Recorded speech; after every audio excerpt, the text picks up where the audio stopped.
Quem falha na preparação está a preparar-se para falhar. Quem falha na preparação está a preparar-se para falhar.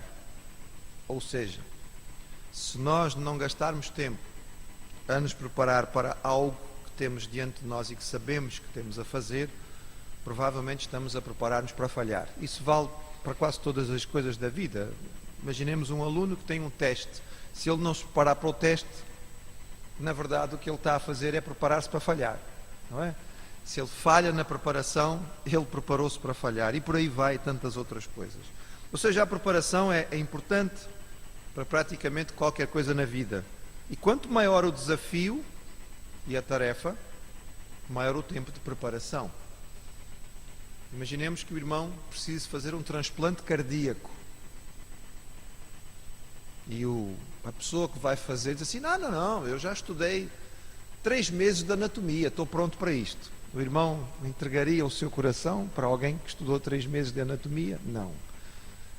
Vai entregar para alguém que gastou 6 anos a fazer o curso, 6 anos a fazer a especialidade e que depois tenha pelo menos algum tempo de cirurgia e de experiência em transplante. Ou seja, vai ter para aí uns 15 anos de preparação antes de você dizer não, ok, pode pegar no meu coração e transplantá-lo. É importante a tarefa, então a preparação também é. E é importante que nós tenhamos isto em mente. Jesus nos fala sobre isto em relação à vida cristã, quando ele instruiu e disse, olha, prestem atenção antes de fazer as coisas. Vão construir? Antes de construir, vejam se têm dinheiro para pôr o telhado, que é para não passarem vergonha. Vão à guerra, então olha, façam a conta dos soldados inimigos primeiro, que é para depois não passarem vergonha, e por aí vai. Israel está à beira de entrar em Canaã. Nós temos acompanhado, e neste momento os irmãos sabem que eles estão em frente ao Rio Jordão, do lado leste do Rio Jordão, olhando para Israel, em direção ao oeste, em direção à costa. Eles têm Gileade a norte e eles têm Moabe a sul. Acabaram de passar por uma experiência difícil. E o Senhor disse a Moisés, vinga o meu povo diante dos midianitas, porque é a última coisa que tu vais fazer antes de morreres. Nós vimos isto na semana passada, quando Moisés liderou o povo, ou organizou o povo para atacar os midianitas, depois daquela experiência em Baal-Peor, que foi uma experiência muito dramática, e na qual, ao vingar-se dos midianitas, foi morto também Balaão, o profeta, foi o responsável pela orientação ao rei dos Moabitas sobre como derrotar Israel. Se os irmãos olharem para o texto bíblico, vão ver que parte do livro de Números e o livro de Deuteronômio inteiro nos fala sobre este momento, ou seja, esta fase de preparação para o povo entrar na terra prometida. No livro de Números, onde nós temos estado, nós poderíamos, por exemplo, os irmãos aí podem virar as páginas, nós não vamos ler porque seriam capítulos que demorariam muito tempo. No capítulo 26, por exemplo, nós temos um novo recenseamento. Houve um recenseamento quando o povo saiu do Egito, mas passaram-se 40 anos, está na hora de fazer um novo recenseamento. É curioso porque os números são muito parecidos, não há uma grande diferença em termos de números, há alguma alteração, só que o povo é novo. Aqueles que saíram do Egito já morreram no deserto. Temos uma nova geração que se prepara para entrar na terra prometida. No capítulo 27, por exemplo, nós encontramos a lei sobre as heranças. Como é que a terra vai ser dividida? Porque senão o povo entrava na terra e depois era ao Deus dará, ou seja, cada um ocupava o pedaço que lhe interessava. Não. Há regras muito específicas no capítulo 26, no capítulo 27 e também no capítulo 34 sobre como a terra vai ser dividida. Quem vai dividir a terra? Que tribo vai ficar com qual parte? E tudo isto é feito de maneira a que a terra possa ser ocupada com organização. E cada tribo já sabe qual é o seu pedaço antes de entrar na terra prometida. Inclusive, é-nos dada a lei sobre os aspectos específicos ou especiais. E aqui as nossas advogadas sorriem porque sabem que a lei diz respeito a pormenores e a detalhes. Então, por exemplo, numa herança de família em que não houvesse homens, só houvesse mulheres, se houvesse filhas, o que é que acontecia? A família perdia a terra? Não, não perdia. As filhas de Zelofeade vão ter com Moisés e dizem assim: nós somos 4, somos todas irmãs, não temos irmãos, e aí? O nosso pai morreu e agora a nossa terra perde-se? E Moisés perguntou ao Senhor e o Senhor disse: olha, as meninas têm toda a razão, estabelece aí como lei que a partir de agora isto passa a ser assim. Se forem só mulheres, elas também têm direito à herança. E portanto isto também é estabelecido. E é curioso, irmãos, porque isto é um pormenor único na lei de Israel. Só os israelitas tinham este pormenor. Também dentro da distribuição da terra, no capítulo 35, vai-se falar sobre as cidades dos levitas. As cidades dos levitas faziam parte do próprio pacote do sistema judiciário. Porque as cidades dadas aos levitas, lembrem-se que os levitas não recebem um pedaço de terra, é uma tribo que não tem terra. Os mapas de Israel não têm um pedaço que seja a tribo de Levi. A tribo de Levi é a tribo para servir a Deus, mas eles recebem cidades estrategicamente colocadas ao longo da Terra Santa, e são as cidades de refúgio, para onde podia correr ou fugir um criminoso que estivesse a ser acusado, para não ser morto antes de se fazer o julgamento. Porque é um tempo antigo, enfim, o sistema não era... Eu não vou dizer que ele era tão... Eu não vou dizer que ele não era tão bom quanto o nosso hoje em dia, porque eu não sei se o nosso é bom ou não. Temos as nossas dificuldades também. Eu diria que é diferente. E naquele tempo era... Fez alguma coisa errada, mata-se. Então o indivíduo fugia para uma cidade de refúgio e ali tinha que se esperar até que se fizesse o julgamento antes de poder haver qualquer tipo de punição. Há uma renovação do calendário de festas e de sacrifícios, para que o povo saiba como prestar o seu culto a Deus.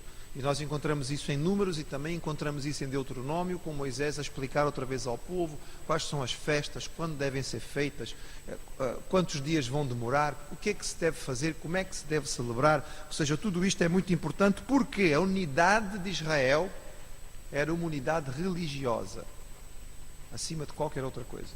Era a religião que unia o povo de Israel. E, portanto, Israel precisava entender bem qual era o seu culto. O culto antes da ação. E nós encontramos, por exemplo, no capítulo 32, ainda do livro de Números, a permissão para que as duas tribos, Ruben, Gad e meia tribo de Manassés, fiquem com territórios na Transjordânia, ou seja, fiquem com territórios no lado leste do Rio Jordão, na chamada terra de Gileade. Só é colocada uma exceção, uma regra. Vocês podem ficar com este pedaço de terra, mas os homens armados, os homens de guerra destas tribos, têm que atravessar o Jordão e ajudar os seus irmãos das outras tribos a conquistar Canaã. Só depois que as outras tribos também tiverem a sua terra, é que eles podem voltar e ocupar então Gileade. Se isto não fosse feito assim, o que é que ia acontecer? O povo ficava fraco, né? Perdia 2 tribos e meia, e já ficavam muitos homens de guerra sem participar da conquista. Então esta é a regra que é estabelecida. Mas eu queria olhar com os irmãos hoje um pormenor da parte final do capítulo 33. Levantar um problema que é um problema importante para nós e um problema que nós devemos ter a capacidade de responder. No capítulo 33, na parte final, a partir do versículo 50, nós encontramos a ordem de Deus sobre a conquista de Canaã. Capítulo 33 do livro de Números, a partir do versículo 50, diz assim: Então falou o Senhor a Moisés nas campinas dos Moabitas, junto ao Jordão de Jericó, dizendo... Portanto, eles estão na campina, junto ao Jordão, antes de atravessar. Do outro lado está a cidade de Jericó e eles estão junto dos Moabitas. E diz o Senhor: Fala aos filhos de Israel e diz-lhes: Quando houverdes passado o Jordão para a terra de Canaã, lançareis fora todos os moradores da terra diante de vós, e destruireis todas as suas figuras, também destruireis todas as suas imagens de fundição e desfareis todos os seus altos. E tomareis a terra em possessão e nela habitareis, porquanto vos tenho dado esta terra para possuí-la. E por sorte herdareis a terra segundo as vossas famílias, aos muitos a herança multiplicareis e aos poucos a herança diminuireis, onde a sorte sair a alguém ali atrás, segundo as tribos de vossos pais tomareis a herança. Mas se não lançardes fora os moradores da terra de diante de vós, Então os deixareis ficar, deles vos serão por espinhos nos vossos olhos e por aguilhões nas vossas ilhargas, e apertar-vos-ão na terra em que habitardes. E será que farei a vós como pensei fazer-lhes a eles? Há vários trechos semelhantes a este, em que Deus dá ordem ao povo de Israel para que, ao entrar em Canaã, destrua os cananitas, expulse os cananitas, elimine os povos cananitas. E algumas pessoas dizem assim: como entender que um Deus de amor ordena a eliminação de povos inteiros? Isso não seria classificado como genocídio? Não serviria de base para todas as atrocidades que são feitas em nome de Deus?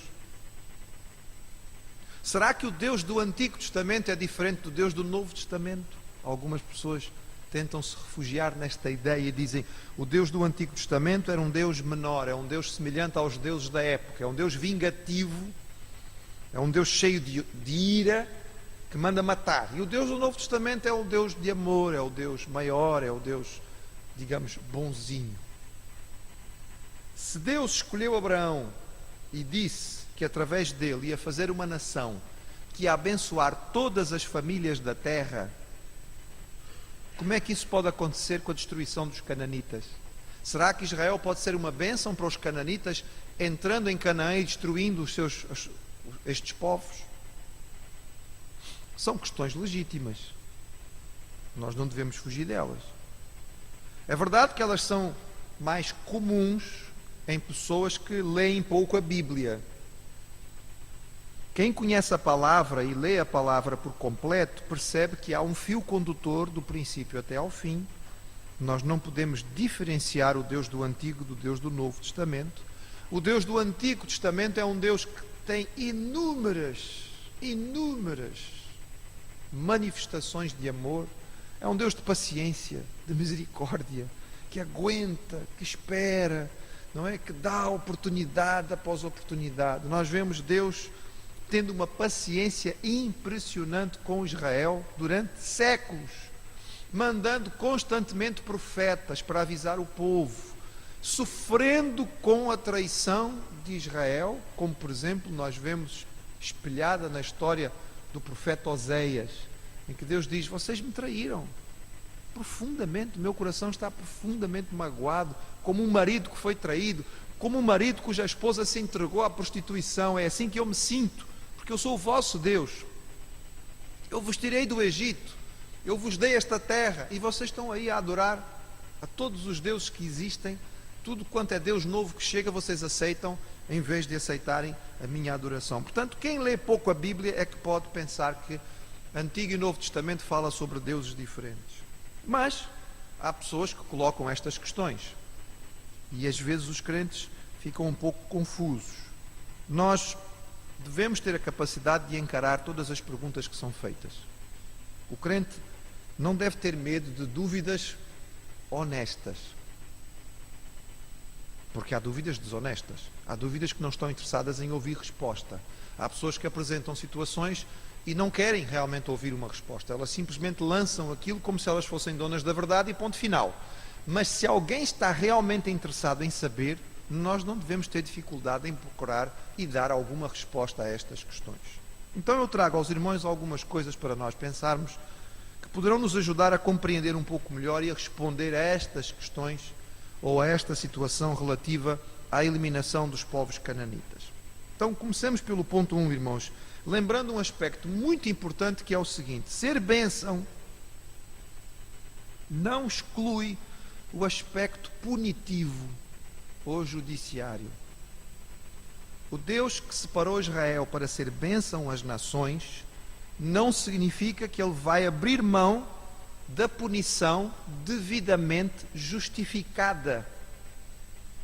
A promessa de bênção para as nações é uma promessa inabalável, ela não muda. Israel foi estabelecido para ser bênção, mas em última instância Israel vai ser bênção para as nações, em última instância, no caminho que o Senhor lhe dá, porque através de Israel virá o Messias, o Salvador de todos os povos. Mas no caminho, Isso não quer dizer que o Senhor não precise aplicar a justiça àqueles que são maus.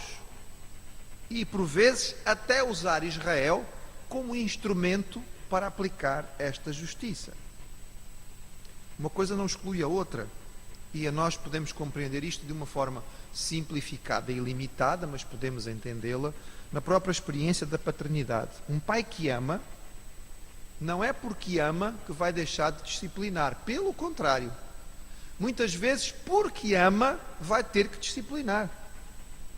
Porque se não disciplinar, na verdade está a mostrar que não se interessa, que não se importa. Quando eu vejo uma criança a portar-se mal, se eu não conheço a criança de lado nenhum, eu viro o rosto para o lado. Eu sinto-me incomodado, mas isso não é nada comigo. Isso não é problema meu. Eu não estou preocupado com o futuro desta criança, eu não estou preocupado com o que lhe vai acontecer. Eu não sei quem é. Agora, se esta criança por acaso for meu filho, o quadro muda de figura. Porque eu preocupo-me com o seu futuro. Eu amo esta criança. E se ela é meu filho e está a portar-se mal, precisa ser disciplinado. E existem graus diferentes de disciplina. Talvez no princípio eu apenas diga: Joãozinho, porta-te bem. Olha, Joãozinho, isto não é assim que as coisas são feitas. Se tu continuares assim, as coisas vão correr mal. Mas pode ser que depois de ter falado com o Joãozinho várias vezes, de ter dado vários incentivos, de ter criado várias oportunidades, de ter deixado o Joãozinho de castigo algumas vezes, chega ao dia em que só falar não chega. E eu preciso aplicar uma disciplina um pouco mais calorosa no Joãozinho. E alguém que está a passar e não sabe nada da história, olha e diz assim: oh, imagina que pai brutal, né? Onde já se viu uma coisa destas? Exercer violência sobre a criança. E diz assim: oh, meu amigo, você está fora do contexto, não conhece nada da história, não sabe a quantidade de paciência que eu tenho tido com esta criança para chegar aqui. É exatamente a mesma coisa, irmãos, daqueles que olham para esta situação e fazem esta afirmação como se Deus fosse um Deus irado, que está a tomar esta atitude de uma forma que não tem absolutamente base nenhuma. O que nós temos, quando nós olhamos para a realidade bíblica, é que nós temos um povo que sistematicamente recusa receber a orientação ou a direção da parte de Deus. Nós temos provas bíblicas de que Deus teve paciência e deu oportunidade a estes povos. 400 anos antes, lá no livro de Gênesis, no capítulo 15, Deus disse a Abraão: os teus descendentes vão herdar esta terra, mas não agora, porque a medida dos cananitas, dos amorreus, ainda não está cheia.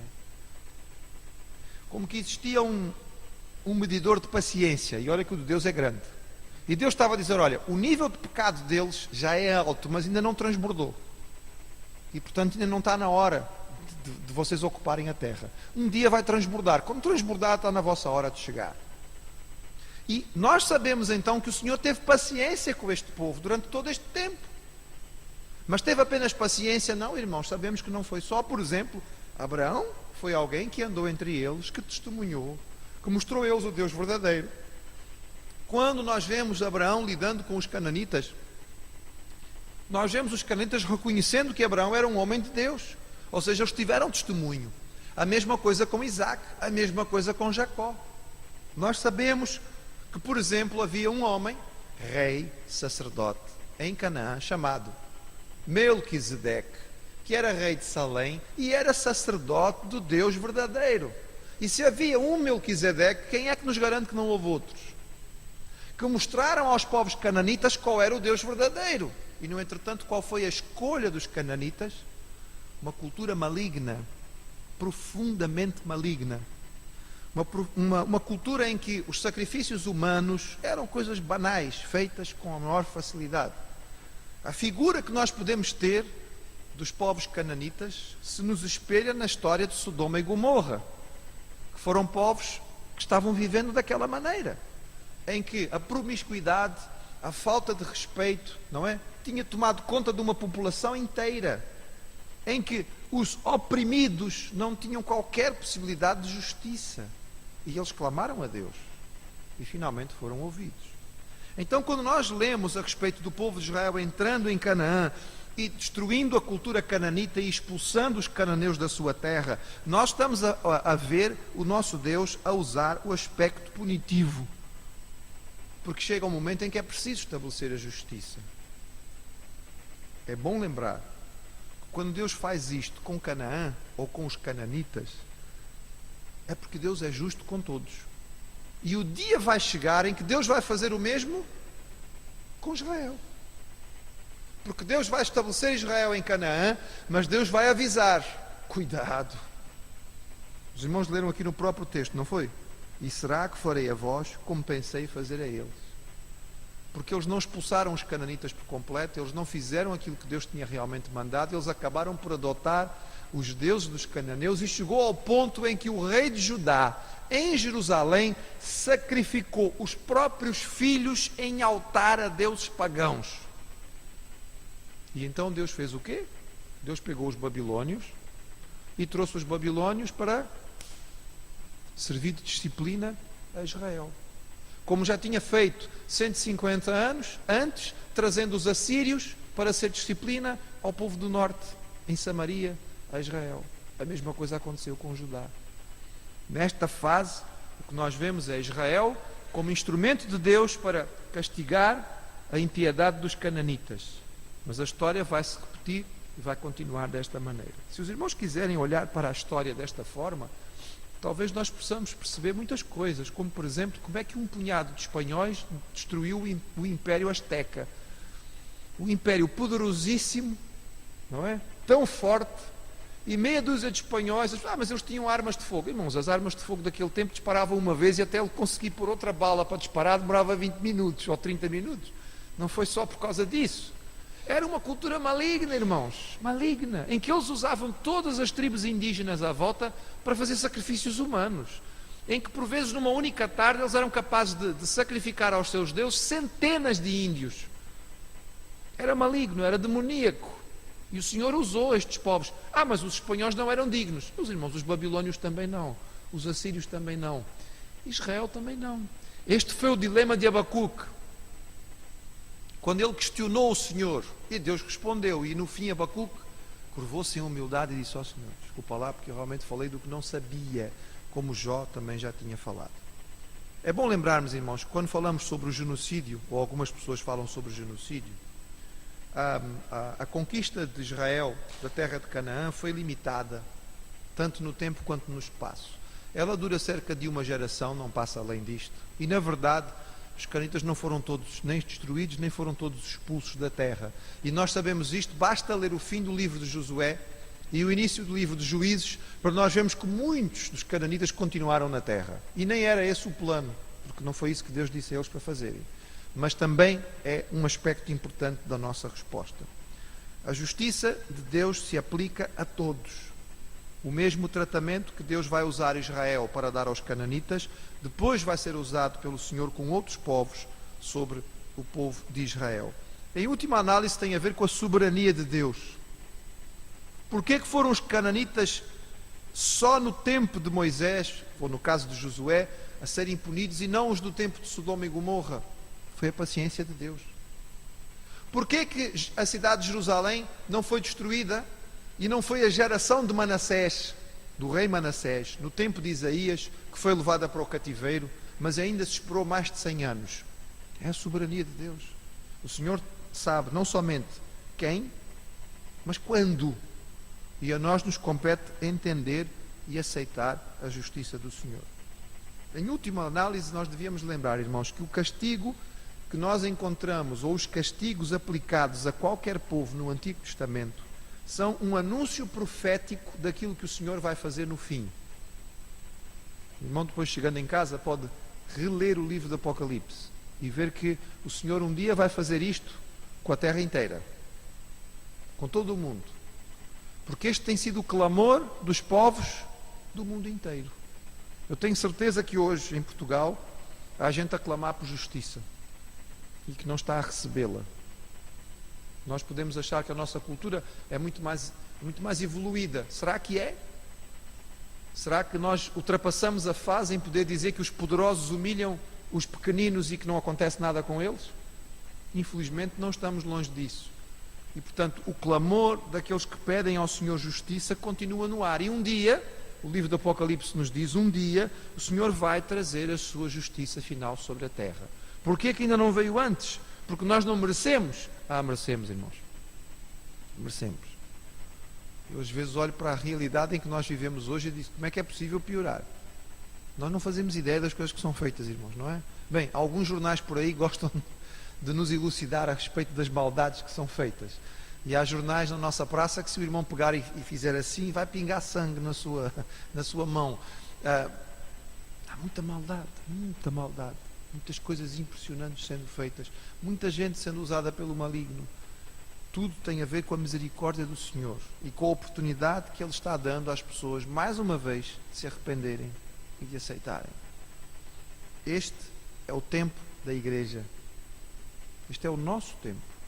Este é o tempo em que nós fomos colocados aqui para sermos luz no meio das trevas, para sermos sal no meio de uma cultura que se degrada de dia para dia, de sermos diferentes, de mostrarmos às pessoas algo diferente, de sermos capazes de ser usados por Deus para viver como Jesus vivia e chamar outros para aprender a viver como Jesus vivia. Não pela nossa força, pela graça de Deus, pela ação do Espírito Santo. Mas é isso que nós fomos chamados a fazer. O povo então recebe orientações. Está-se a preparar para a entrada. Mas é preciso ainda recordar as alianças que eles têm com Deus e preparar uma nova liderança. Moisés vai fazer 120 anos. Ele não tem mais nem idade, nem força, nem o estilo de liderança que o povo de Israel precisa para a nova etapa. A nova realidade que eles têm diante deles é muito diferente.